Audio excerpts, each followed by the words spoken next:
Hello, everyone. I'm Adrian Sanabria, host of the Enterprise Security Weekly podcast and principal researcher at the Defenders Initiative. Welcome to this webcast sponsored by Axiad. Joining me today is Bassam Al-Khalidi, Chief Innovation Officer and co-founder of Axiad. How are you doing, Bassam? Doing well, and thank you for having me today. Absolutely. Looking forward to the conversation. And that conversation today, we're going to be talking about credential management in critical infrastructure. Just a few notes before we begin. If you look for those blue buttons down below on your screen, you'll see there is a chat icon down there. If you drop any questions in there, I'll be checking that periodically throughout the webcast. And there's also a Q&A button down there. You can also drop questions in down there. And then finally, all the way on the right-hand side, that final blue circle there is handouts. And there's a couple of links and PDFs in there that you can download at any time during this this webcast. I'll give you another reminder before we wrap up, so you have time to grab those. But you can download them anytime. All right, and jumping into the conversation here. So yeah, it's when talking about OT and critical infrastructure, I think a lot of the conversations that we have in IT and security just don't really apply in many cases. It's just things are done differently there, and the best practices and the processes that we have in other places, and that makes it a challenge, right? Oh, it definitely does. So I think, Adrian, like jumping right into it, if we look at the enterprise is connected, right? That's what we know. That's how it is. That's the digital transformation that's happened to the enterprise over the last 10, 20 years. Critical infrastructure is on that journey, right? So, and depending on what part of critical infrastructure it is, some of it is accelerating the path to connectivity, and some of it is still in that early journey, and some of it is still kind of in that air-gapped environment. So if we kind of split it into three categories, kind of the air-gapped environment, that's your non-connected network, right? And that has its own set of challenges. Then you have the one that's in process of connecting to the network. And then you have the third one that is fully embraced that kind of hybrid connectivity. And each one of these has a vast array of challenges, whether it comes from devices or individuals or, in the authentication challenge that both of these present. Yeah. And it's, in presenting those different environments, it seems like it's been the trend for the last 20 years to connect more and more of these environments that were air-gapped, the ability to address maybe outages, things like that, with remote access to some of those, the systems that control those critical systems is really important. You can cut down downtime, things like that. But then they're accessible, right? That's the flip side of it is they're now potentially vulnerable. Yeah, Adrian, you bring up a really good point, right? So like if we look at fully air-gapped, what happens when a situation arises or you need to do something, somebody has to literally drive and go there, right? You need boots on the ground, people inside the actual critical infrastructure, whether it's a hydro plant, electrical plant, healthcare, military, whatever that may be. That implies if it's air-gapped, somebody has to be physically there. As we're moving more and more towards more connectivity, more rapid response, right?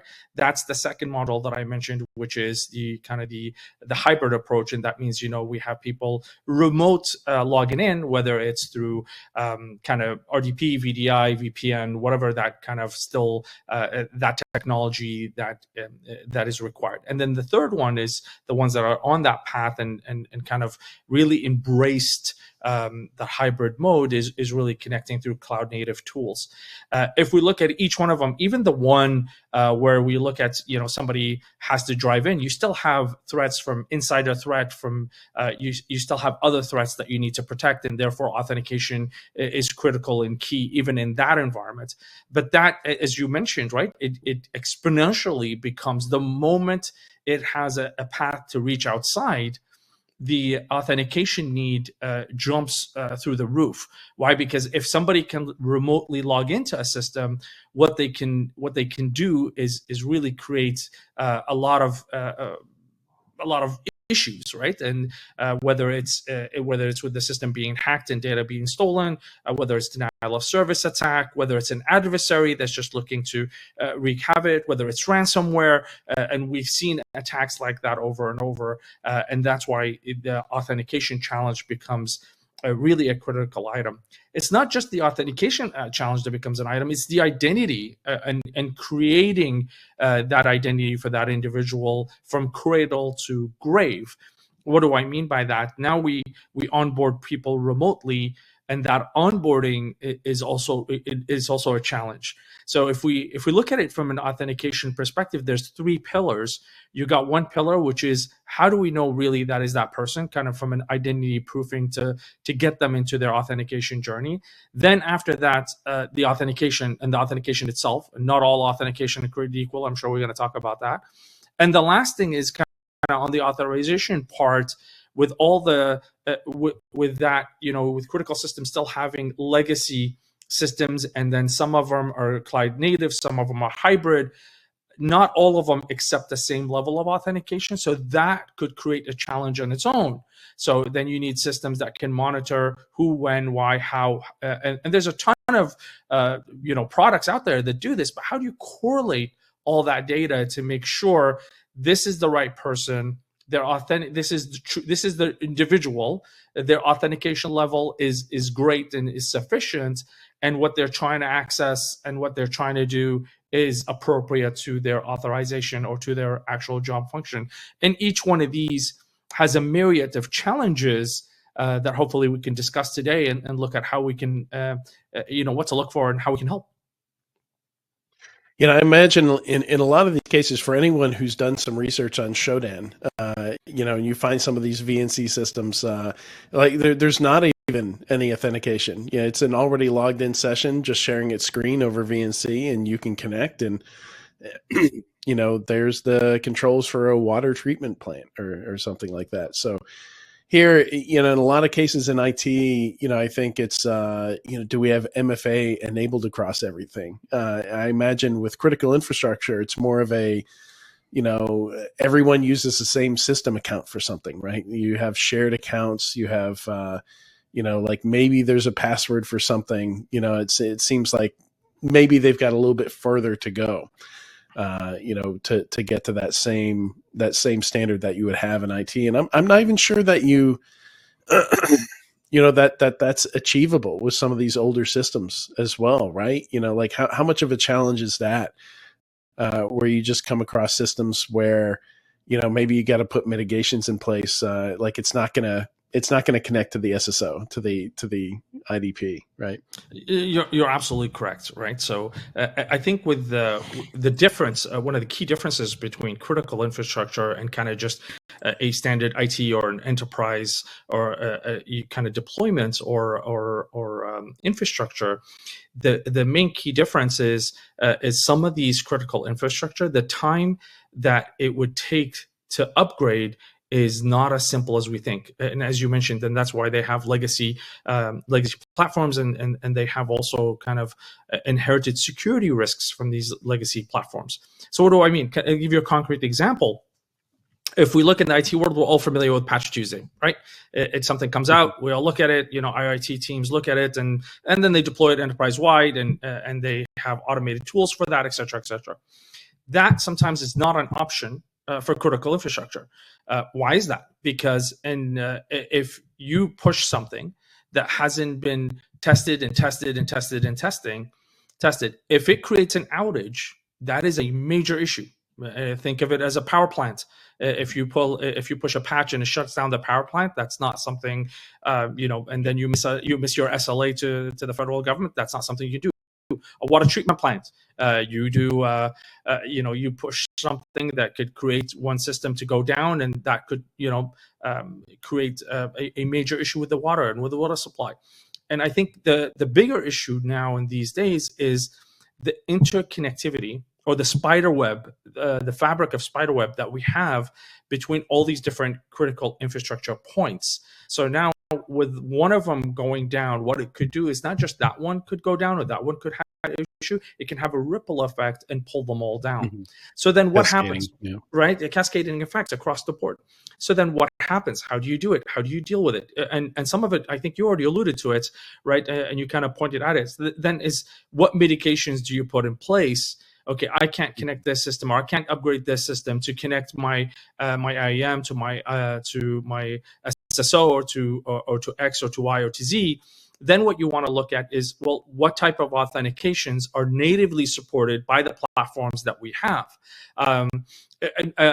Another example of that, if we kind of drill a little bit more into it, if we look at this type of infrastructure, one item that we know has been battle tested and really has served as an authentication method that meets kind of the regulatory compliance, meets the authentication needs of phishing resistance, and does work in online, offline, and has been battle tested by the federal government, the DoD, is certificate-based authentication.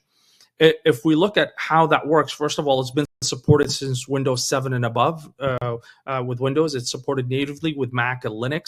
So that gives an opportunity for critical infrastructure, especially if you have a platform that can support both. And that's, for example, what Axiad does. So when we look at authentication, we understand sometimes there's no silver bullet for an authentication. Not every system is connected exactly the same way and connected to cloud applications and cloud native applications. So in that case, what we try to do is bring forward an authentication method or an authentication scheme that works across the board. So let's take a couple of scenarios. Let's talk about an individual, a user that has kind of responsibility within the organization from an IT perspective, and then also has elevated privilege where he can log into a remote access into items that are part of the critical infrastructure kind of setup, right? So kind of you have two segregated environments, but this individual can access both. And we see that pretty standard practice, right?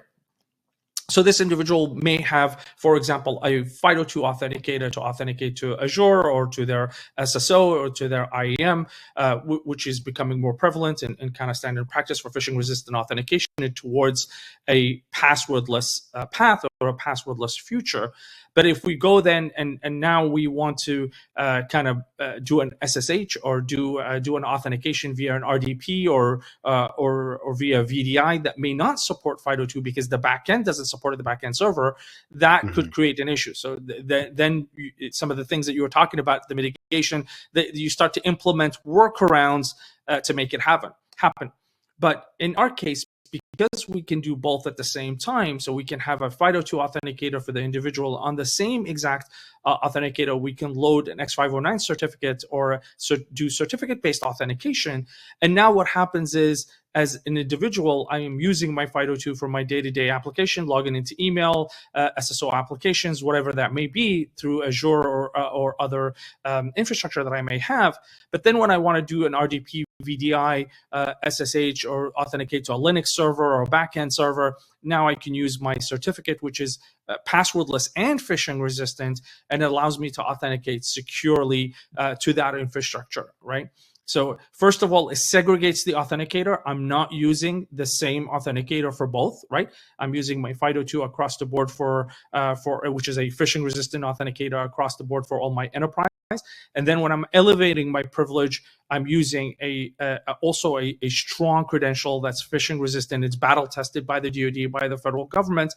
And what's important is, even if I have to go, let's say in a major disaster, and I cannot access it remotely, I can still go in and be able to authenticate with my strong credential in online and offline mode on any server within that critical infrastructure. So it really gives you a path forward to support my existing environment with my critical infrastructure and also my hybrid or my cloud native environment at the same time, and really accelerate the path of doing passwordless across the board to eliminate kind of phishing attacks or phishing attempts within the enterprise, whether it's on the enterprise side or whether it's on the critical infrastructure side. Right. Yeah. So a very heterogeneous environment. Sounds like the key here is to have a lot of different options for authentication. Because you're not going to be able to just force one approach for everything. It just doesn't work when your systems are as varied and as different as this. And I would imagine, the observability, the monitoring component of that is all the more important because you don't necessarily want, because you're using different types of authentication. I think in a lot of cases, more legacy cases, those are then different identity systems, right? That don't talk to each other, that you don't have good observability across them. So, even when an employee leaves the company, it might be like a 17-step process now to, figure out what accounts they had on what systems and deactivate those and go through all that, right? So I imagine pulling all that together in a way that you can monitor it and you can handle these kinds of joiners, leavers, changers, movers. I'm not sure all the words that all the correct words that go in there, but that's where a lot of the mistakes happen, right? Is when those systems you don't have observability across those, and then you have these angry admin cases where somebody gets fired and they deactivated 2 of their accounts but missed the other 4, and they still have a path back in. And if you look at kind of in the enterprise world, right, there's a lot of different products that are being deployed, right? Whether you have your IAM, right, your identity access management system, you have your ITDR, your SOAR, your ISPM, your configuration management, right? All these different products, right, that are looking at post boom, pre boom, right, data leaking prevention, DLP, and all these different products, right? And they all intrusion detection. I can go on and on for the next 20 minutes naming what enterprises are doing out there to protect from all these different threats and attacks. But the point that you made is absolutely critical, because an identity in platform A may not be the exact same identity in platform B. And especially when we talk about critical infrastructure, my identity in my legacy system 1 versus my legacy system 2 may not be the same as my identity in the directory or in the LDAP. Because this system doesn't talk to that system, or this one doesn't talk to that one. And organizations are trying to correlate this data using SIM products and using other items and try to correlate in real time and then feed it to their different agents and all that fun stuff. So we talked about ensuring that the person that's authenticating is the right person using phishing resistant and strong authentication. But then after that, how do we look at the identity risk as a whole? And that's what Axiad does also. So we have we look from an identity credential. So that's one item on the identity and on how they have their strong credential to authenticate with. On the other side of the spectrum, then we look at the identity risk. And it's kind of the things that we were just discussing is like, okay, well, now our Axiad mesh, it acts as a mesh, kind of like a woven fabric, right, within the enterprise or the critical infrastructure, and it can connect to these different systems, right, and within those systems, it can start to automatically leveraging AI and leveraging all the correlation engine that we have. It starts to look at all these different identities. So we can look at, for example, like identity 1 is the same person as identity 4, as the same person as identity 5. So we can have, John Doe, John 1 Doe 1, John Doe X, John Doe Y. But through that AI engine, can start to correlate and say, okay, all these different disparate identities separated, they actually all roll up and correlate to the same individual. Now, some of them may be their X account or Y account, which is their privileged and non-privileged accounts. Some of them may be different accounts altogether. But looking at all that as a whole and then correlating to one single identity, then as you talked about movers, joiners, leavers, et cetera, now we have a central repository. If somebody or an individual is deactivated from the system for whatever reason, if they're just deactivated from one system because the reasoning for deactivating from that system is just they don't need to, their job functionality changed and they don't need access to that system, that makes sense, and we should not affect their authentication in different systems. But if they've left the organization or moved, and the systems that are connected is doing a great job at deactivating those accounts, but the systems that are not part of that ecosystem because they have their own separate repository is not. Now we have identities that are still can be easily compromised because they're left and they're untouched. And actually, this use case is even prevalent just outside of critical infrastructure. Not only do we see this in critical infrastructure, but we actually see it outbound to that as well. What do I mean by that? It's really sometimes what we see is these identities, and as you mentioned, when you're trying to move people or you're trying to add people or movers or leavers, having identities stay, we see it all the time just by connecting the HR system, let's say to an IGA, to a PAM, and to kind of an ITDR and an ISPM. Just connecting those and correlating the data from them, you find definitely, even with all these products already deployed and in full-blown effect, once you start to correlate all that data, you still see some anomalies, and you still see some identity risk. When you look at critical infrastructure, and they actually have separated identities that are not joined or not part of the SSO, then the problem is magnified into a large magnitude.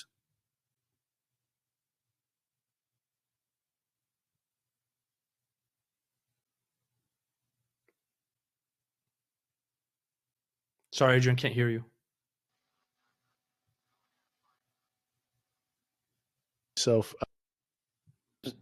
sorry, I'm having to cough and mute myself, and I messed up the toggle at some point. Not a problem. Yeah, it's a really good point, correlating the different IDs you're talking about there, in that like we say identity management, and that's really, I think, the ultimate goal. And in a lot of cases we don't necessarily get there. Like we have user IDs, sure, but I've spending some time on the enterprise side. I didn't work with any OT really, but you would have cases where on one system somebody got married, their name changed on the main systems, but not in some of these ancillary systems. So they're have a completely different ID. It's just like first initial and then last name. It's a completely different last name. And I've worked so many projects just trying to correlate all those, figure out who is who with all these different systems. And then something else I wanted to talk about, I think in the case with US Telecoms and Salt Typhoon, like there's a case here where we have to go back and kind of rethink how we architecture identity within these systems as well, where you find out, there's a story about a single admin who had access to 150,000 network devices from a single account. Just kind of bringing this all together, you've got to figure out how these identities are related, what they're connected to, what they give access to even start any kind of zero trust journey, right? Oh, absolutely. So we look at 3 pillars, right? You got to identify, quantify, and fortify, right? First, you got to identify, what identities do I have? What are they connecting to? What access do they have, right? So once you identify that, then you got to quantify the risk, right? So what is my risk? What is my risk based on the identities that I have identified, right? And the risk is not only looking at the identities of the users, but in critical infrastructure, identity of the devices as well, right? Where in 2025, I think connected devices, we're looking at close. I read somewhere there's close to 40 billion connected devices, yeah, right? So a lot more than humans. Yeah, a lot more, right? It's exploding at a rapid pace, right? And as critical infrastructure is connecting more and more of these devices, right, rather than being completely air gapped, they're getting so that to identify all of them and to quantify them as what is the risk level with not just the human identity but the NHI together, and then how do we fortify this risk, right?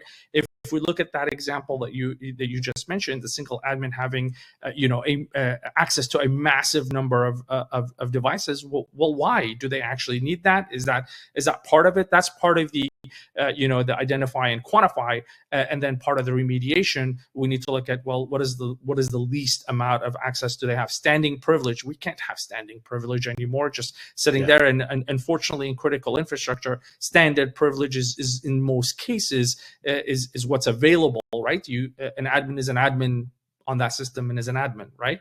But do they really need to be an admin on that system? Does everyone need to be an admin on that system, right? Or even better, asking, do they need to be an admin on that system 24/7, 365, right? Exactly. Is there some kind of just in time access that, like, let's say that admin did need access to 150,000 devices. We've got to do something else with their access so that they don't have access to 150,000 network devices all the time, 365 days a year.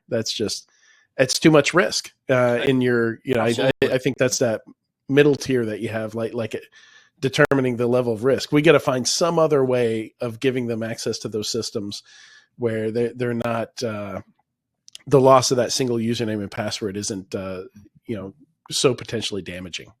Well, just to be clear, right? Username and password, we got to get rid of it. That's the goal, right? The goal is to eliminate username and passwords as much as we have. And I think when we started our discussion, I did mention kind of we are and we talk about multi-factor authentication, and I also used the term phishing-resistant authentication. I used another term, passwordless authentication, just to make sure kind of we correlate all that together and kind of level set it. I want to be very clear to anybody that's listening to it. Anything's better, and anything an add-on.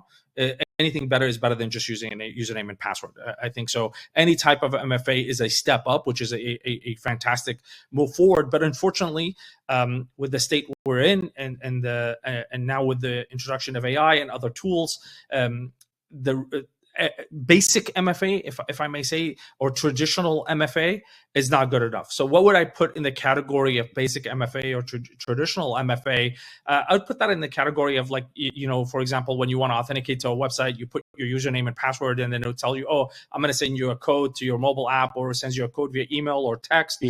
Unfortunately, or email, that's the kind of one of the most prevalent. Unfortunately, that is kind of basic MFA, and it's not good enough.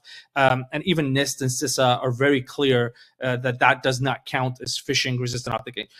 Phishing-resistant authentication means the user has no way of providing all the authentication elements that are needed for a hacker to authenticate on their behalf. So, for example, like if Adrian, if I call you and try to do an act as a bad actor and kind of try to be somebody who's trying to phish your account or something like that, you don't have the information to provide to me to log in on your behalf. Why? Because you may have a PIN or you may have a biometric that you might be able to provide, but you cannot provide the crypto element that is needed to do that authentication, because that crypto element is not phishable and you cannot send it to someone or provide it to somebody else. And that kind of makes it more phishing resistant. And I talked about in the beginning that kind of what we want to do is really, if we're going to accelerate that journey to phishing resistant, well, we should do two things at the same time. Not only go phishing resistant, but go passwordless at the same time. Because if we go phishing resistant and passwordless using the right protocols, like certificate-based authentication and FIDO2 at the same time, using both of them, because that's what gives us optionality. I think, as you mentioned, Adrian, right? The enterprise is looking for options because they need options depending on the infrastructure that they have, that some can be migrated to support modern authentication, some cannot. So having that optionality to be able to leverage the right protocol at the right time and making sure that both those protocols are used in a phishing resistant passwordless state. Now, when we talk about well, I'm authenticating, and even if I'm authenticating remotely, now I'm authenticating remotely. That authentication is passwordless and phishing resistant, which is a very important aspect. And then behind it, we're doing identity risk and managing the identity risk and looking at it in real time to see what the individual's logging into, why they're logging into, do they have the right to log into this, leveraging PAM and PAM Plus, and just-in-time provisioning, looking at and correlating all these items together really gives you a strong binding and a strong authentication for that individual to authenticate to that resource to do their job, right? And then once they're done with it, not to leave any standing permissions, right? Like you mentioned, does somebody need a permission to access something 24/7? So removing the password, going passwordless and phishing resistant, removes that first risk. Is that credential phishable? Now, when we remove that risk and now that credential is not phishable, then the next thing we look at, well, do they need access to this? Do they have the permission to access it? How long do they need that permission to? And all that needs to be audited, needs to be controlled, needs to be logged, so that we can make sure that all those events are correlated within the enterprise. Yeah. And it's interesting talking about this move to phishing resistant, which in a lot of cases means it's something you don't see, you don't touch as the user. Something stored on the machine. But then I wonder if there's also a couple of things I've run into that I just wanted to run past you. In some cases, it can kind of feel like magic, maybe in a bad way, like a lot of. We've been trained for years that to be secure, an account needs a password, right? So the moment that goes away and you just click something and you're magically logged in without providing another factor, it feels less secure, right? So there's kind of that psychological. It's going to be education, right? I imagine to get people over that hump. Oh, used to it. Honestly, I've gotten that question so many times. Like, when we talk about passwordless, and then especially when we demo passwordless, right? That's actually one of the feedback that we get. Like, is this more secure than me putting in my username and password, right? So now let's unpack passwordless and some of the different activities or some of the different ways that individuals will log in with passwordless. So one of them is almost like an ATM-like experience, something that you know and something that you have, and you see that with kind of USB keys like a YubiKey or a traditional smart card, or if you look at your credit card, how you have like the little gold chip in the front. And what I mean by an ATM-like experience is, well, it's something that I have a control in my hand, right?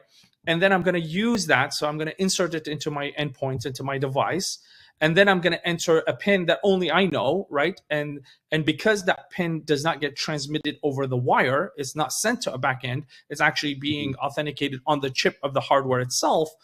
And then that chip does a crypto operation to authenticate me to my endpoint or to my resource. And that's where the passwordless and phishing resistant. The reason being because that even if you had an attacker that was sitting right beside you, or even forced you for whatever reason, or even tried to phish you to an incorrect site, and you provided that PIN by mistake, the PIN itself, it's useless, because the PIN is only doing a user verification to the chip itself. So not having the chip, not having the USB token or the smart card or whatever hardware element, secure element that you have, the PIN by itself is actually completely useless. It's like somebody knowing your PIN to your bank card, or your credit card, but they never have access to it at all. So what are they going to do with that PIN? There's not much they can do with it. They need your PIN and your card at the same time. And even if they have your PIN and your card, then you have some identity risk scoring behind the scenes, which can detect fraud and fraudulent activity, right? So that's kind of your first introduction to passwordless. But then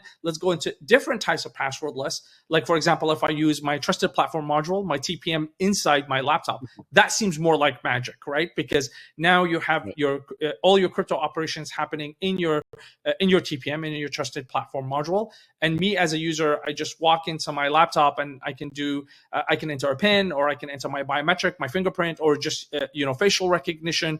And now I'm passwordless. I'm doing a passwordless authentication. I'm not entering anything, and then I'm just logged in. That even seems more of for an individual that's kind of very used to entering a password, changing their password every 30, 60, 90 days. Is like, well, how's this more secure? Well, it's tremendously more secure because of the points that I mentioned before. Is the lack of a value that is being transmitted over the wire, because because that could be intercepted or could be phished or something like that. The lack of something that you can provide to somebody over the phone, or even type it in a web page or a password, and that could be phished. That's gone, right? And the fact that every authentication it cannot be replayed, or you eliminate the man in the middle attack, because it's a crypto operation that's happening between your device and the resource that you're trying to authenticate to, whether you're trying to log into Windows, Mac, Linux, RDP, VDI, a website, VPN, whatever it may be. You're doing a crypto operation using cryptography to do that authentication, to do that secure authentication. So that, but yeah, Adrian, I see that a lot, and I hear that a lot. Like, how is this more secure than a password? Because we're so used to entering a username and password, and that's kind of been ingrained in people that, oh, for security you need to type something. Whereas in the case of phishing-resistant authentication, and especially in the case of certificate-based authentication, you don't even have to type your username. Why? Because your username, the system reads it off the certificate. The certificate has not only the crypto element, but has your identity element. It has your first name, your last name, your email or UPN, right? The value that you need to use to identify yourself. So basically, the certificate's providing all the necessary information for you to authenticate, but then you only enter the PIN for proof of possession, right? So that if somebody steals that hardware authenticator from you, it's useless to them because they don't know their PIN, and they can't kind of brute force the PIN and try to kind of guess it, because you only have a very small, like 6 to 8 tries. You have a better chance of winning the lottery than guessing an 8-digit code that you don't allow kind of weak codes in, a weak PIN in. So that really makes it look magical and makes it look very simple and very easy. And it can give that for people that don't look into it enough. It might look like, wait a second, am I lowering my security? But on the contrary, it's really elevating your security to the highest standard. And by the way, that's what the DoD does today. So if we look at the Department of Defense, they employ, the combination of certificate-based authentication is the primary. FIDO2 is kind of something that they're looking at and deploying in pockets. But that's what is used to secure the nation from foreign adversaries and nation-sponsored attacks. So we know it can work at that scale, at that level, to provide you a single sign-on experience or a passwordless experience to all your applications, devices, endpoints, and it's battle tested. Right. And then, I think the latest we're starting to see are passkeys, which, talking about magical, those, and it seems like we still have maybe some design work to do with some of that too, because every now and then I get prompted to enter a passkey. It says, do you want to use a passkey to log in?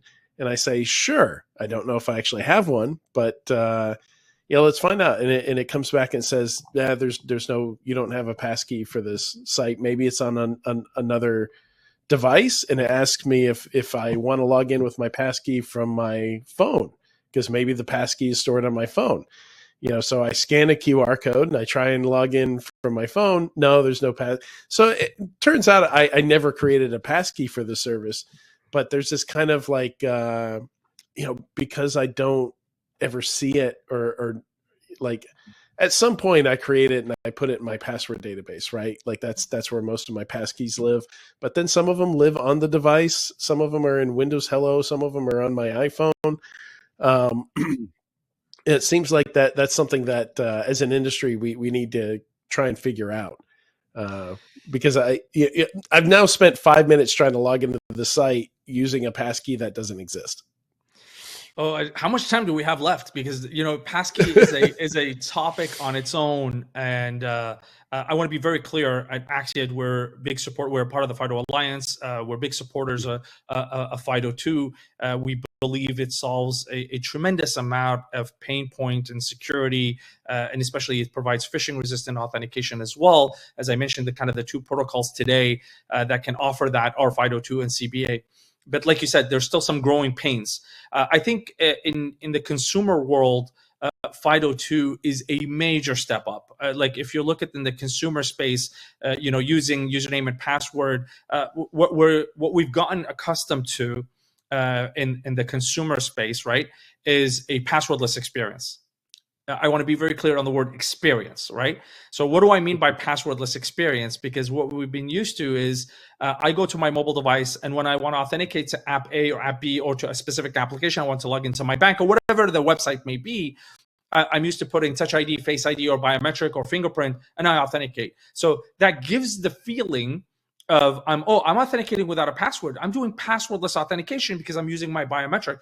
But in reality, behind the scenes, what was happening is the password is stored, and then when you authenticate, you're authenticating to your SSO, or your key store, or whatever it may be, and that is then copying and pasting the password to the application. So yes, it's a passwordless experience, but it's not true passwordless. True passwordless means the password never exists. There's no copy of it. There's no use for it, and the system won't even accept it because it doesn't need it, right? So I think with FIDO2 and passkey for the consumer space, it will solve that problem. Instead of having that kind of passwordless experience, you will have passwordless with true passkey that will help you kind of really get to that point where you can securely authenticate and not have passwords.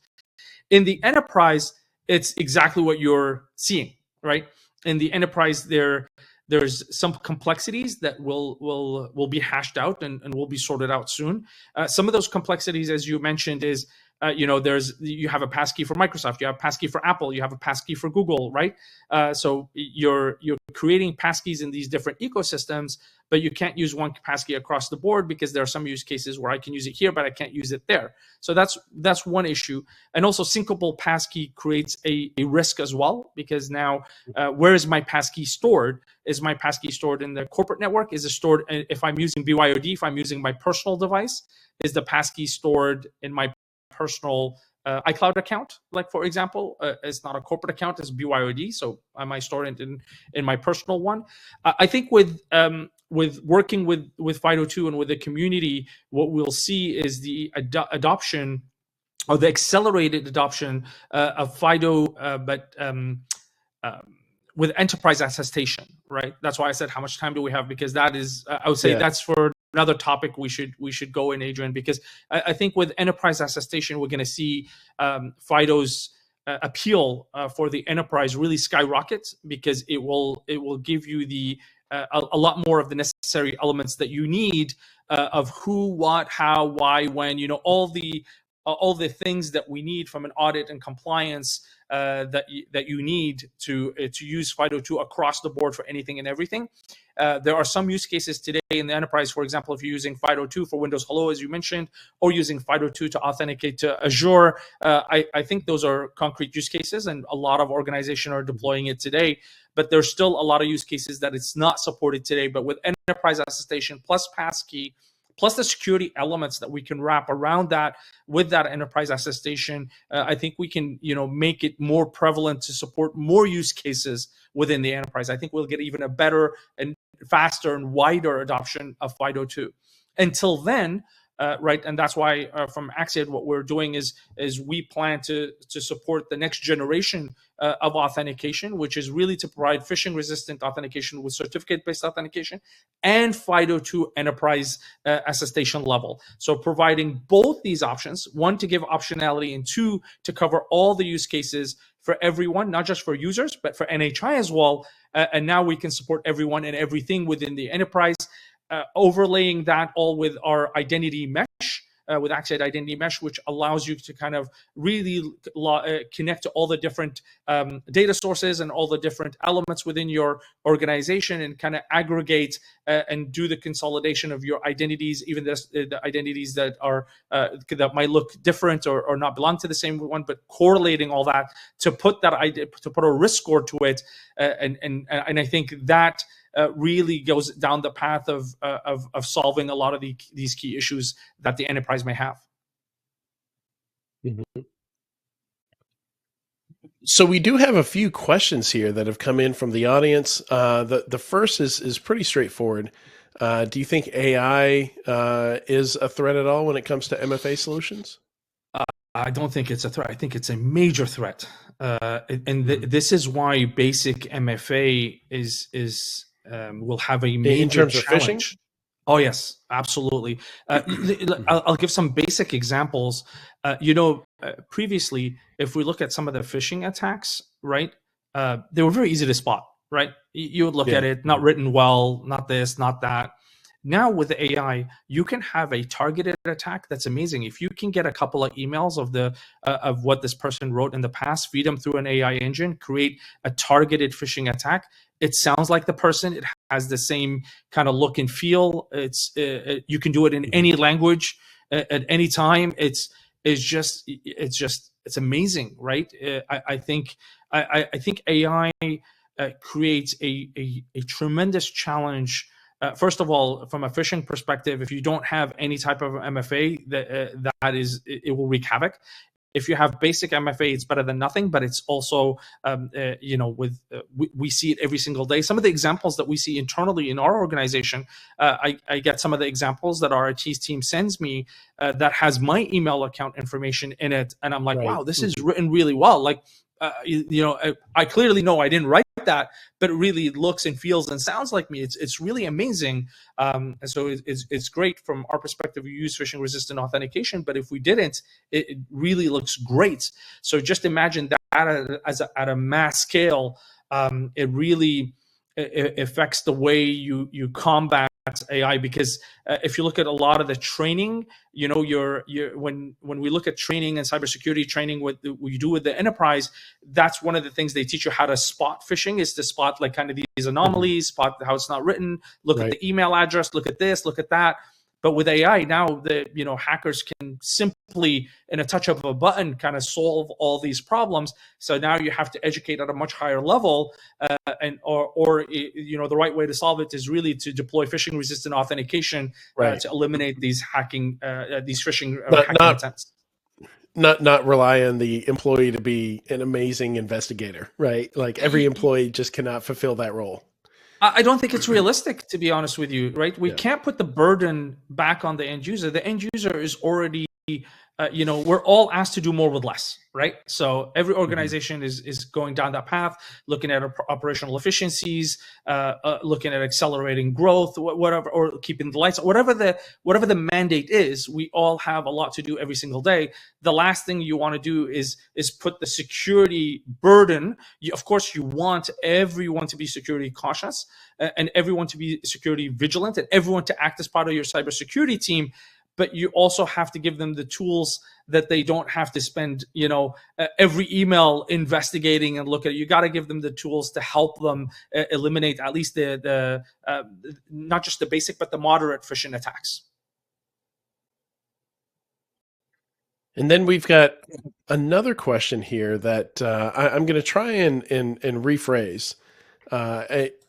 Apologies if I let me know if I get this wrong, but I think I understand what you're asking here. In that, I remember doing a single sign-on rollout in maybe 2006, something like that.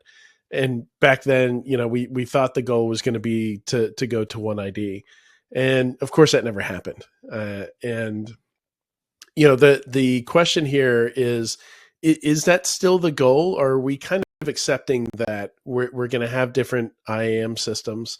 They're not all going to be connected. We're going to have multiple accounts despite our best efforts not to, particularly in the case of critical infrastructure, which is less likely to have SSO, or in a lot of cases, there's an SSO tax, right? You have to pay extra per employee if you want to be able to tie into your Okta or what have you, Azure AD. I think the goal will always be there to try to have a single identity to rule them all. But unfortunately, we're far from it, just because of the rapid pace of growth and the rapid pace of that we're all moving towards, right? So, and sometimes systems are still not interconnected together. Some of them will, some of them won't. Some of them compete.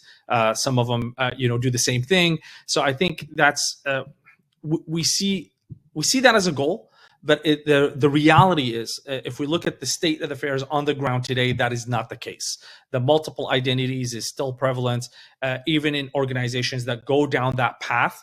You'll have they'll have an identity in HR, they'll have a different identity in their IGA, they might have a different identity in some other legacy platform, and then when you add M&A to it, creates another set of complete different challenge, right? Mm-hmm. Because now you're absorbing another set of identities. It could be a different IAM system. It could be this. I think the path to consolidation to one identity is always there. But in the meantime, we can't wait to get there. We have to secure what we have today, and while we're going towards that path of that single utopia identity across the board. Yeah, it makes sense. Maybe there are people out there campaigning for no SSO tax and things like that. And saw the other day there's some new open source that makes it easy to link your SSH to SSO, which is really cool. So like I said, I think it's going to grow, right? And it's going to grow at a rapid, but SSH is also an interesting thing, right? So you have, you got your SSH keys, how they stored, who's storing them, who has access to them, right? That's an animal on its own. Yeah. All right. We've got a few more minutes here. One of the challenges here, I think I've seen a lot of organizations is they get most of the way through in effort to secure something, to roll out MFA, something like that. But there's this 5%, this 10% that they don't quite get to. What are some of the best practices, some of the tips you have there for maybe, maybe we put mitigations in place for that bit? I guess it depends on why that last 5 or 10% doesn't get done. We see this all the time, Adrian. I think when I talk to a lot of CISOs, and I think when they embark down the path of, hey, let's do a phishing-resistant authentication or a passwordless authentication program, that's what happens, right? They start looking at, I'll go with the certificate-based authentication route, or I will go with the FIDO2 route, or I will go this other different route, and then what happens is because of the limitation of optionality that the solution or the platform that they grab on the different protocols that it supports, it becomes the 80 or 90-10, 80-20 or the 90-10 rule that, the team goes back to the CISO and say, hey, we have this amazing product and it does X, Y, and Z, and it helps us with our journey and allows us to plug and play in within the enterprise, but it solves 80 or 90% of the problem. And solving 80 and 90% of the problem is better than not solving the problem at all, but that's not the right path. I think the right path is what we had talked about in the beginning of this discussion, is really to have the optionality, have the capability of a platform that can plug and play with your existing infrastructure, right? That can transform your IAM from just a standard IAM to an ICAM. So rather than just having identity and access management, you have identity credential access management. Adding the credential part is now what gives you a strong phishing authentication for everyone and everything within your organization.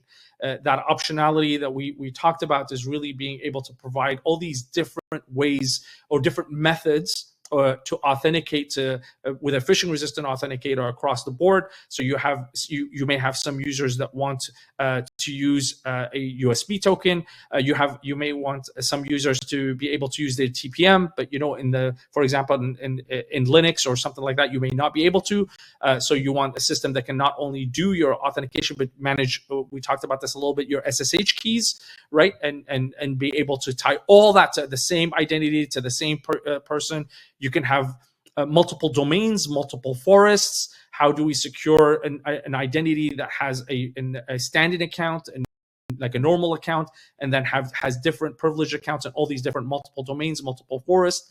That's all the things that we need to look at, and then ensure that we can solve optionality for all of them to ensure that we secure everyone and everything within the organized, and don't and don't fall victim of just doing the 80-20 or the 90-10. The goal has to be to secure everyone and everything within the organization, locking down everyone and leaving a path for a hacker, because that 20% or 10% or even 5% that we leave unaddressed becomes the threat vector, right? That's what we now have to worry about, and it's great that we spent all this time and money and effort in doing that, but that becomes really an element of risk, especially in kind of a zero trust approach.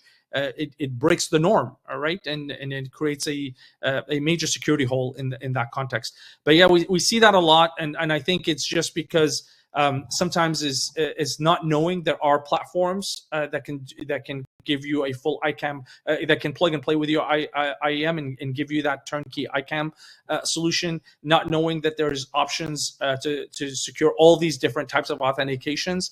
Not knowing there's an identity risk platform or identity risk tool that can plug and play into all your data sources and correlate and let you know where your security risks are and where your blind spots are, because these 5%, 10%, 20%, that becomes your blind spot in the organization. Yeah, for sure. Yeah, and even if you're not going to be able to get to those, at least have some kind of detection built in there, right? Because in too many cases where I analyze these breaches that have happened, they're just completely blind to that 5 or 10% that went missing. Or sometimes it's a single account. Mm-hmm. Like in the case of Drizzly, it was a single ex-executive's account where they offboarded his SSO account, but not his GitHub account that was used for a one-day hackathon 3 years ago, and was never and it was a simple password that was he used on multiple systems that was leaked in a breach. So cred stuffing. This one GitHub account got them in. And there's other issues like shadow IT. That's another issue that you start creating accounts left, right, and center, especially with turning on machines, whether it's in Azure, GCP, or AWS, right, and leaving those. We've seen other attacks that have happened because items like that were created for a one-day test and then left wide open. Right. So all these need to be, identified, detected, and fortified. Yeah, for sure. All right. Well, that's the show for today. Thank you so much, Bassam, for joining me today. This was great. My pleasure. Thank you for having me. Thanks to our sponsor, Axiad, for making today's webcast possible. And finally, thanks to the audience. Thanks for all the great questions. We appreciate it, and we hope you'll join us next time.